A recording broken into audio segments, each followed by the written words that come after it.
अस्सलाम वालेकुम। आज सोचा क्यों ना आपके साथ अपने बचपन का एक किस्सा शेयर करूं और उससे फिर मैं और आप कंपैरिजन कर सकेंगे कि आजकल के दौर में और उस दौर में कितना फ़र्क हुआ करता था। तो वो किस्सा कुछ यूँ था कि हमारे मैट्रिक के एग्ज़ाम्स ख़त्म हो गए और फिर उसके बाद हमें लंबी छुट्टी हो गई चंद महीनों के लिए। वो इसी तरह से वहाँ पे उस वक़्त हुआ करता था, आज का मुझे नहीं पता। तो फिर इस तरह से था कि घर ही में थी, ज़ाहिर-सी बात है। किचन के काम तो ख़ैर अम्मा ही किया करती थी, वो हमें करने नहीं देती थी, वो कहती थी पढ़ो बस।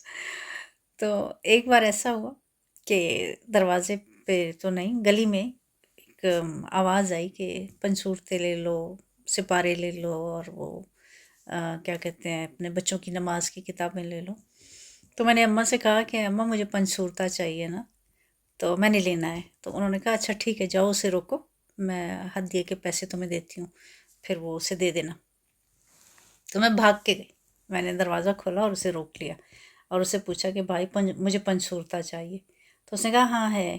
तो एक यंग सा लड़का था, होगा कोई 30-35 साल का या शायद 40 का हो, मुझे इतना अंदाज़ा नहीं है। सर पे उसने अपने एक ट्रायंगल सा बना के एक रुमाल रखा हुआ था सफ़ेद रंग का, गर्मियों के दिन थे। तो उसने पंसूरता अपने कैनवस के बैग में से निकाला और मुझे थमाने लगा। तो जब मैंने लेने के लिए हाथ आगे बढ़ाया तो उसने फ़ौरन दूसरे हाथ से मेरा हाथ पकड़ लिया। उसी दौरान वो तो मैं खौफ में आके ना तो एकदम में उससे मैंने चीख भी मारी और अपना हाथ खींच लिया। तो उसी दौरान कहीं अल्लाह की करनी ऐसी हुई कि साथ हमसायों में से एक हमारे नेबर्स में थे, मजजूब से थे, उनकी हाइट वाइट भी इतनी नहीं थी, सादा लौ इंसान थे। वो निकल रहे थे, उन्होंने ये सब होते हुए देख लिया उसी लम्हे में। तो वो भागे, उन्होंने खूब उसे डांट टपट की, गाली गलौज उसे किया और उसकी कमर पे मुक्का भी मारा और वो इतना खौफजदा हो गया कि उसने पंसूरता मेरे हाथ से खींचा और वो भाग गया। तो फ़ौरन ही अम्मी भी निकल आई। अम्मा ने कहा क्या हुआ? तो उन्होंने फिर मैंने उनको बताया कि इस तरीके से उस बंदे ने मेरा हाथ पकड़ लिया था।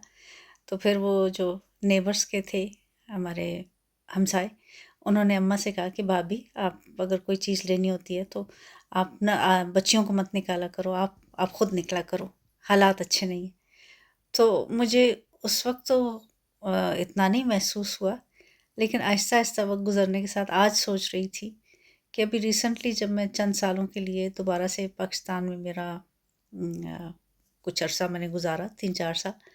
तो उस दौरान मैंने बहुत फ़र्क देखा कि अगर घर के ऊपर ताला लगा हुआ है और बच्चे कहीं आ गए हैं अपने स्कूल से या किसी और जगह से, तो वो घर के बाहर ताला लगा होता है लेकिन बच्चे बाहर ही खड़े रहते हैं। उनको इजाज़त माँ बाप नहीं देते कि आप हमसाई के घर में चले जाना, या हमसाई भी नहीं कहते कि तुम हमारे घर आ जाओ, थोड़ी देर बैठ जाओ, बच्चों को जैसे सेफ करने के लिए।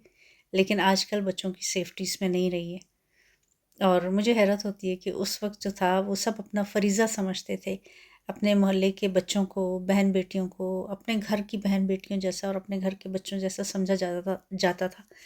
तो काश कि वही दौर वापस आ जाए। उस तरह के लोग बहुत नापैद होते जा रहे हैं, होंगे, लेकिन अब वो उस तरह की तादाद नहीं रही है। कोई किसी पे एतबार नहीं करता, शक की फ़ज़ा है, खौफ है।